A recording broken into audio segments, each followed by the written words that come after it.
Hello, friends. This is Darren Hayes of PigsandDispatch.com. Before we take you to your favorite Sports History Network show, just want to tell you a little bit about some merch that you can pick up that represents your favorite SHN podcast. So far, there's t-shirts, coffee mugs, and even books from some of the authors that do podcasts right here on SHN. Who could buy something better than that than have the history right from the gentleman that you hear talking about it? But we also are adding things each and every day. And where's that store, may you ask? Well, it's at SportsHistoryNetwork.com. Up at the top, there is the SHN merch button. Click on that. It'll take you right to the store, and you can be representing your favorite podcast and show the world that, hey, on the swag that I'm using, it's the headquarters of sports yesteryear, Sports History Network, and my favorite podcaster, the Sports History Network store. Shop there today. This podcast is part of the Sports History Network, your headquarters for the yesteryear of your favorite sport. You can learn more at sportshistorynetwork.com. Hey there, sports history fan. This is Arnie Chapman, a.k.a. the Football History Dude, and what you're about to listen to is going to be actually a two-part, we won't call it an interview, more like a conversation between two guys that we've listened to on this show before, Mark Morthier of Yesterday Sports and Dave DePaola, his longtime buddy. They discuss Super Bowl 13. So sit back, relax, and enjoy. Hello, sports fans, and welcome to another edition of Yesterday Sports on the Sports History Network. This is part one of a two-part conversation I had with my friend Dave DePaola. Dave is a football historian and a lifelong fan of the Dallas Cowboys. Today, we're discussing Super Bowl 13, which pitted the defending Super Bowl champion Dallas Cowboys against the Pittsburgh Steelers. The winner of this game would be the first team to win 3 Super Bowls. Yeah, we're on. Right? Okay. So we're going to talk about Super Bowl 13 this time. Excellent. Last time we talked about Super Bowl 10. And one thing I remember about that season for Dallas was they didn't do too well in the beginning. They were 6-4 at one point. And that's the same thing that happened to them in 1970 and 1971. 1970, they were 5-4. It didn't even look like they were going to make the playoffs. And then the following year, again, 1971, they were 4-3. So they always seem to get off to a slow start. And this 1978 season, they were 6-4. But then they got hot and they won 8 games in a row. That's correct, yep. And beat up on the Rams in the NFC Championship game. Yeah, what was actually, that game was not quite as bad as the score. It was 0-0 at halftime, I remember. Very defensive game. 0-0 at halftime. I remember and it then now. I think it wasn't until like the end of the third quarter that Dallas took over because the Rams had a bunch of turnovers and Dallas capitalized on them. Yeah, and they wound up winning 28-0. Yeah, was that the the Henderson game with the interception, or was that a different game? Yep, yeah, he had that was the final touchdown, I think. That's he right. Dunked it over the goalpost. And then the Steelers, the year before, 1977, was not very good season for the Steelers. Actually, 1977, I think they finished. I think they finished 9-5. This was the final year of the 14-game schedule. They finished 9-5, and then they lost in the opening round to the Broncos. Huh. And that was actually their worst season since 1971. It was not one of their better seasons, 1977. And it looked like maybe their dynasty was starting to fade a little. But then 1978, they came back strong. Including the playoffs, they were 16 wins and 2 losses. and demolished the Oilers. They won 7 in a row. I think they kept talking about that on the broadcast. Super Bowl 13, They were saying 7 in a row. Cowboys 8 in a row. Yep. Was this season, Mark? Was this the season that the Cowboys played the Rams during the regular season and the Rams beat them? And the Cowboys said, yeah. Right or no? Yeah, I think you're right. Early in the season, I think the Rams beat them. I think it was a night game. And I remember there was a picture of Hollywood Henderson. He was yawning on the bench, saying, like, we didn't even try tonight, or we didn't, have a good night. Or we'll see you. I think Staubach said, we'll see you guys in the playoffs or something. He got mad about it. Oh, yeah. He didn't like to lose. The Rams were rubbing it in, correct. I think I didn't look at the schedule that year, but you remember kind of stuff better than I do. I thought that was the one, yes. Right. So to start the game, Dallas got the ball first. Dallas got the opening kickoff. They did. And Dorsett was running wild. 3 big runs in a row Dorsett had.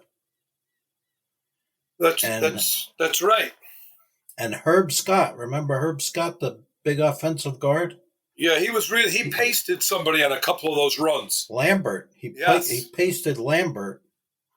Yep. And Dorsett was running wild. 47. The offensive line. That's right. 47 yards, I think, in the first quarter, Mark. Oh, yeah. And the offensive line was, And the offensive line was firing off, beating them on the line of scrimmage. And they had the ball. They brought it down to Pittsburgh 33-yard line, right? And then what? Then they tried to get cute. Exactly. Why? Then they tried to get cute. I don't know. I don't know why they didn't just keep giving it to Dorsett. They tried that double reverse. I found a site. And they fumbled. Yeah, I found a site, and it gave like a review of the game. Yeah. And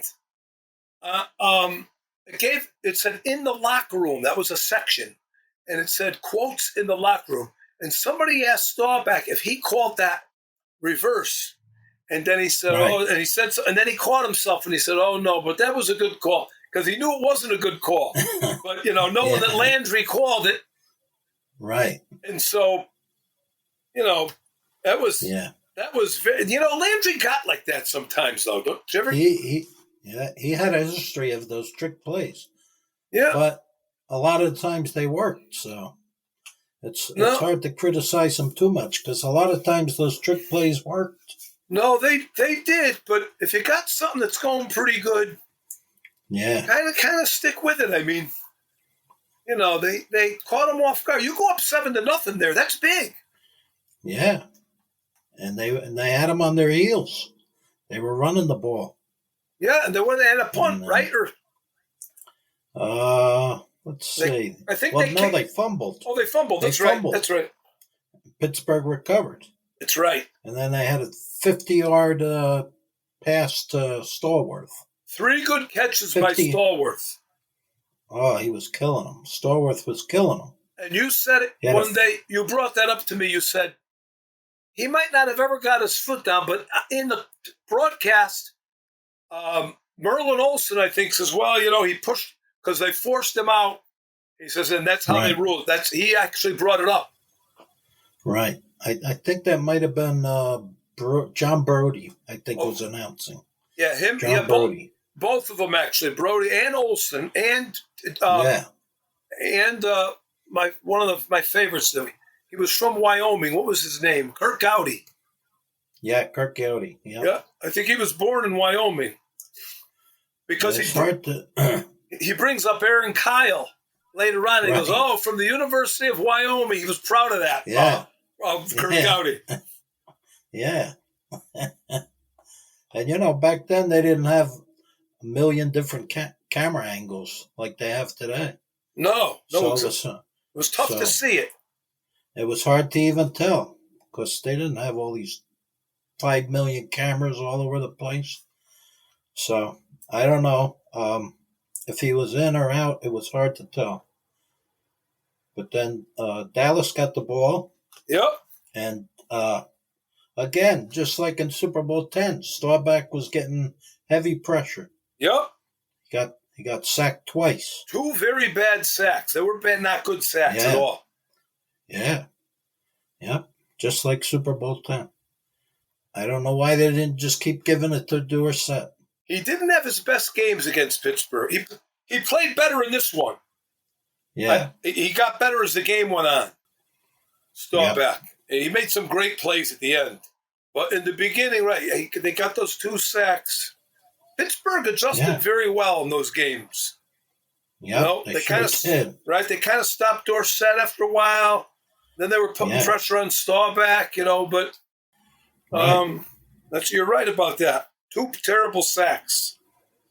But then the Steelers' next 2 possessions were both turnovers. Yes, D.D. Lewis. They had an interception, right? That was D.D. Lewis that intercepted, I think, right? Yeah, he threw it right to him, kind of. D.D. Lewis jumps up and gets it, but there was kind of nobody in the screen. There wasn't even a Pittsburgh receiver there. Right.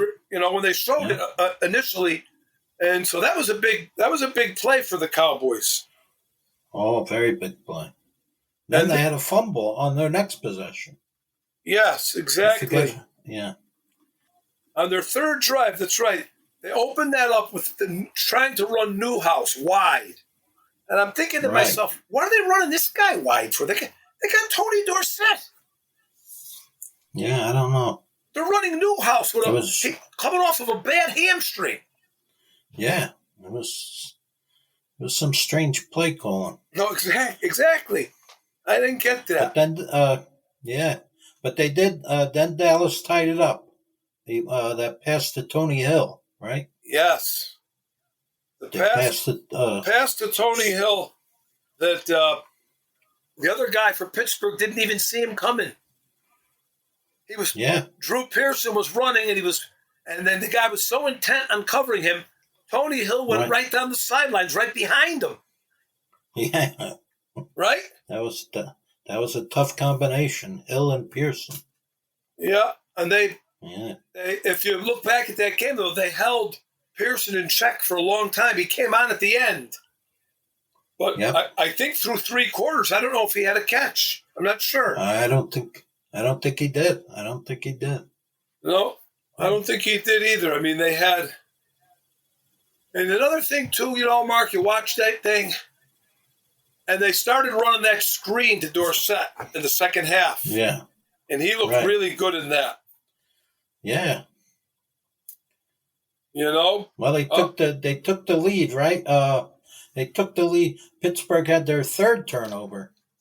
Yes. That was that play where Henderson had Bradshaw wrapped up, right? And then Mike Hegman came along and just took the ball.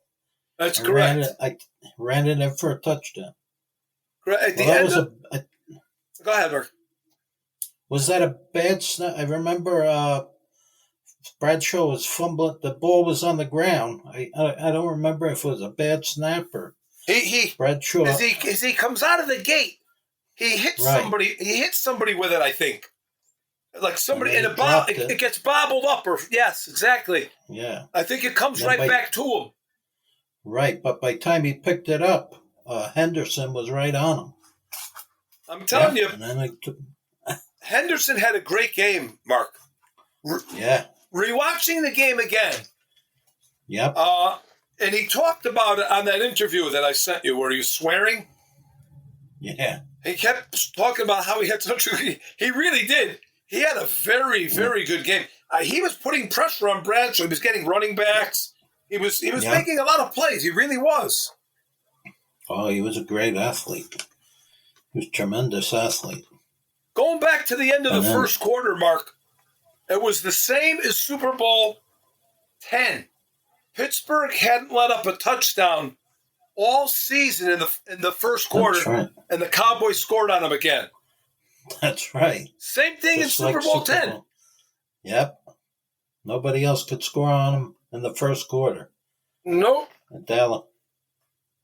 But then Stallworth again. They tied it up. They tied it another up. Pass to Stallworth. Stallworth with that crazy 70-something yard. He's running right by guys. Yeah. You know, I actually thought I always thought he was better than Swan.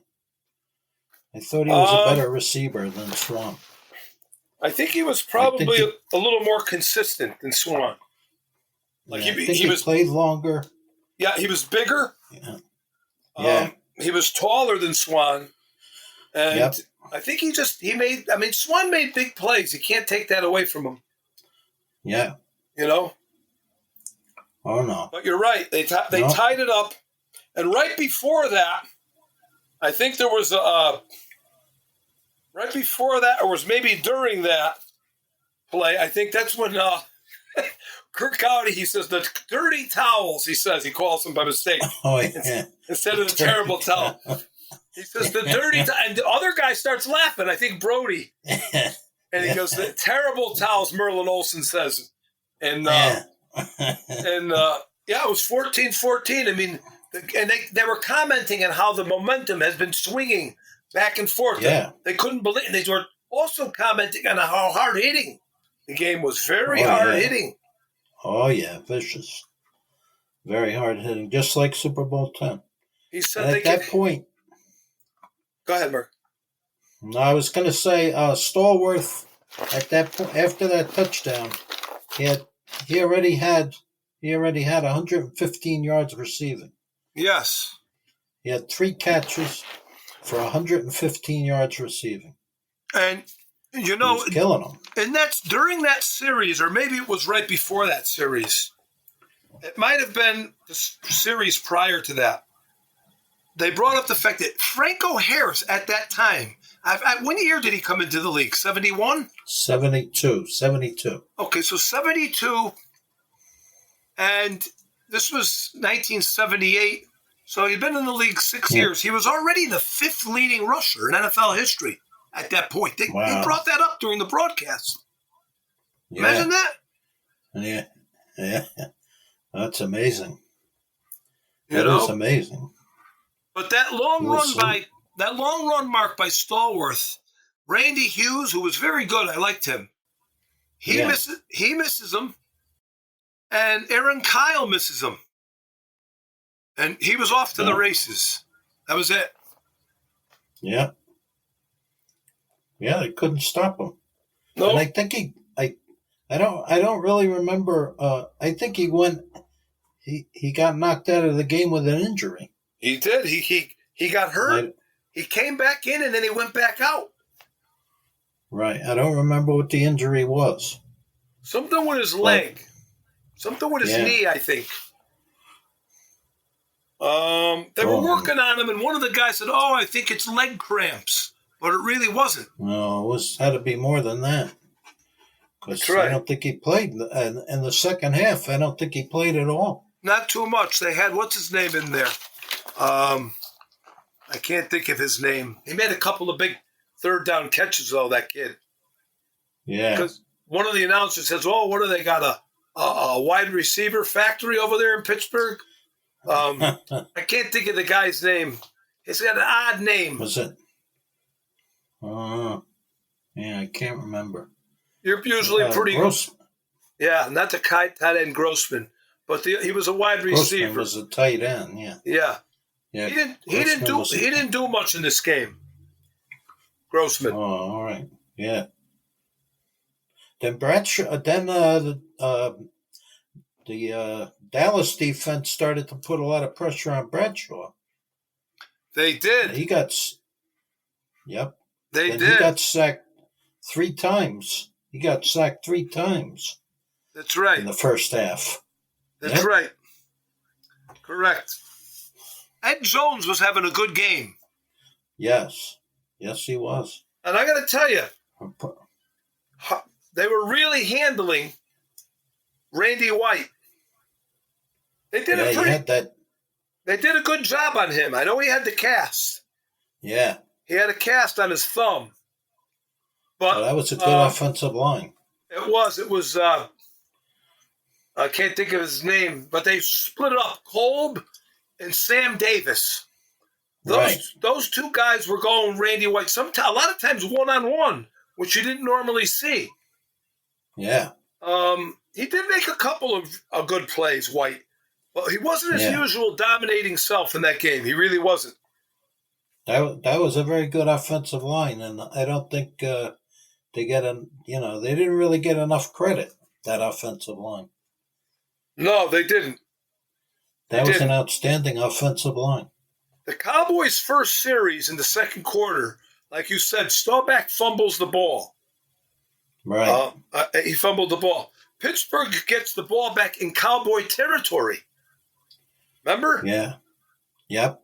And I thought they got to the Cowboys' 23-yard line, and then they got sacked. Like you said, the Cowboys started sacking him, and he ended up getting pushed back to the 34, and he missed a 51-yard field goal, Jarella. Right. It hit the upright. Oh, yeah. Yep. It hit the upright. So, like that guy you were talking to, he says they missed all these field goals. You said they only missed 2 field goals, right? Yeah, in the first one, in the Super Bowl 10. Yes. Yep. Well, this one, he hits the upright, and they were actually commenting on him. The announcers were saying he had a very up and down season. That's what they were talking about. They picked up on that. I think that might have been his final season with the Steelers. It could have been, yes. Yeah. Yep. Then I think Dorsett had another big run. He had a nice screen. They threw a nice screen. I don't know if it was the one that was out in front of him or was the one that Staubach. I think it was the one Staubach lobbed up in the air, and he had to wait. He threw it over a couple of linemen, and he was waiting for it. Dorsett up, and then he took off like he got shot out of a cannon. Yeah. I don't know. I still, to this day, I question why they didn't just keep running. At one point, he had 7 carries, and on those 7 carries, he gained 48 yards. That's like 7 yards per carry average, right? It was very, very good. I don't know what it was. I don't know why didn't. Yeah. I don't know what it was, but 7? then he ended up throwing an interception then, Staubach, remember? Yeah. He threw into triple. There was 3 guys there. He threw into triple coverage. Yeah. 3 Steelers around. It was a terrible. And that was the play. You sent me an email on that about Billy Joe Dupree getting a penalty for hitting a guy. I mean, listen, in all the years I've been watching football, I never saw that happen. A guy intercepts a ball, somebody hits him, tackles him, and they throw a flag on that? Yeah, and that was a 15-yard penalty. I never saw that happen. Foul. I never saw that happen in my life. In fact, underneath in the comments, I commented on it the other night. I said, in all my years of watching football, 54, 55 years, I never saw a guy get penalized after making a tackle on an interception. No, I don't. I still don't. I've watched it and rewatched it, and I couldn't figure out why. Why is there a penalty here? It was a perfectly clean hit. No, it wasn't dirty. No. It was hard. It was hard. You could hit it. You could hear it on the broadcast. Yeah. But nothing dirty about it, or didn't hit him low or anything. No. If anything, I'm not even sure. No, if anything, Mark, that number 29 for the Steelers, Ron Johnson, he was a rookie. He was playing in their secondary. He was making a lot of high tackles, hitting guys in the head. Billy Joe Dupree almost went after him when he scored that late touchdown. He was going to spike the ball, and then he hit Dorsett in the head on a long run a little later on in the game. He 3 or 4 guys he was tackling around the neck and the head, knocked somebody's helmet off. Not one flag. Dupree hits a guy on an interception return. They throw a penalty. Yeah, and that was a big penalty because that was a 15-yard penalty. And then that's right. Where did it bring the ball up to? Do you remember?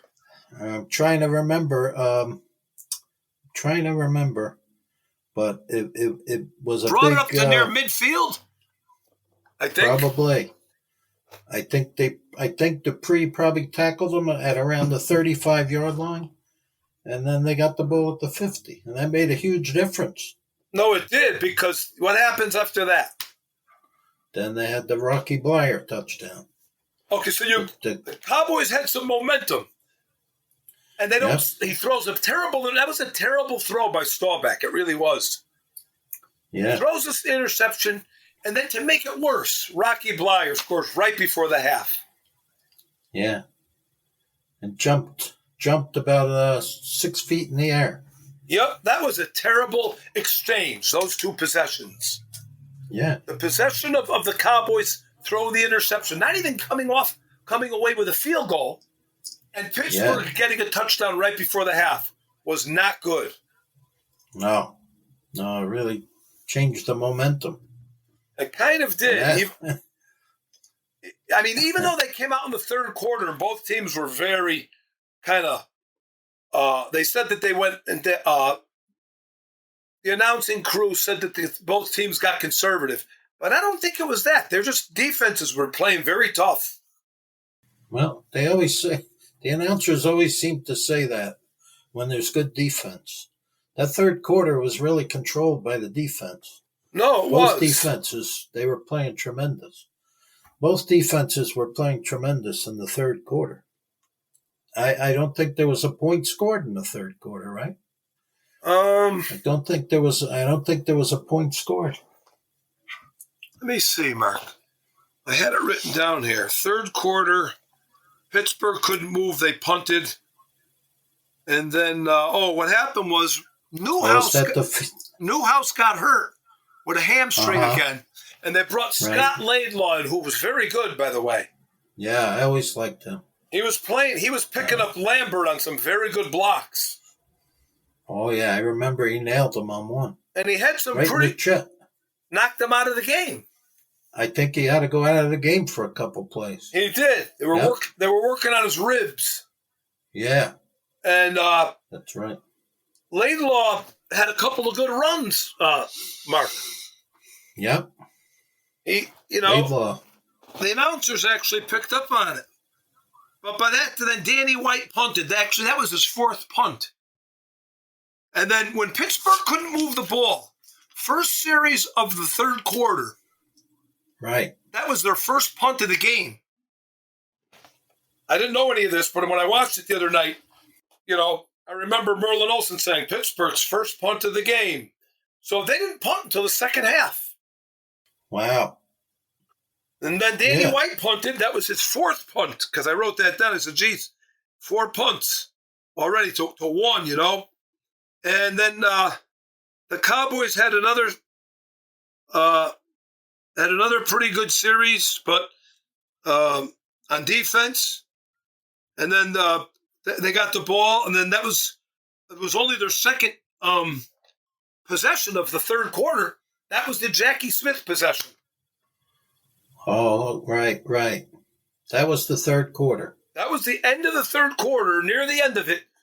That was their second possession only, because Pittsburgh burnt up some time. They had a punt again. The Cowboys got the ball back, and that was a very time-consuming. Both of the Cowboys held the ball twice in the third quarter. Time-consuming. First, they got nothing out of it.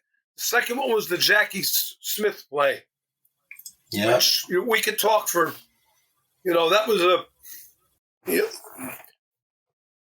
you look back at it now, and you say if they scored a touchdown there at the very end, if they got close again, they would have tied it up instead of 4 points behind. It would have been a tie game. Yeah.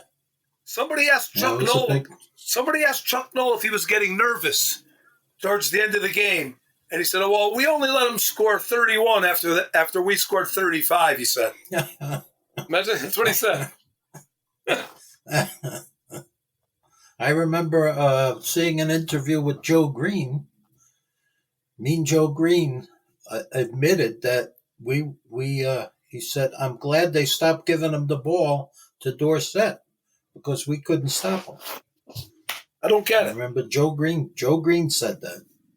Joe Green said, "I was so relieved when they stopped giving the ball to Dorsett because we weren't stopping them. We couldn't stop them. But I keep harping on that because I think that was a big part of the game. If they would have just kept feeding the ball, if Joe Green admitted it, you're talking about one of the best defenses ever in the NFL, the Steel Curtain. And they couldn't stop him, and Joe Green admitted it. We couldn't stop him. Staubach thought that was the best team they ever played during his career.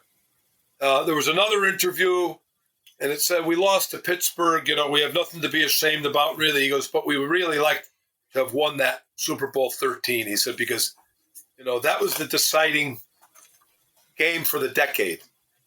Yeah. 3 Super Bowls to 2. And also thought probably even, I've heard him say this in the past, that they would have probably got some guys into the Hall of Fame sooner. Yeah, probably. If he just, I don't know. So, I don't know. It was disappointing. I mean, the Jackie Smith drop. I was like, well, I think when you watched the game, do you remember when you were watching it? You didn't look back on that as, it was big, but like the game still had a lot of time left in it. Right. So it was 21-17. 21-17, I think maybe halfway into the fourth quarter. It looked like it might wind up with the same score as Super Bowl 10, 21-17. Then, of course, we have the famous Benny Barnes bogus interference call. That's right. Because the first series of the fourth quarter, you're right. The screen pass to Dorsett, another really nice gain they had, but once again they had a punt, and so that was right.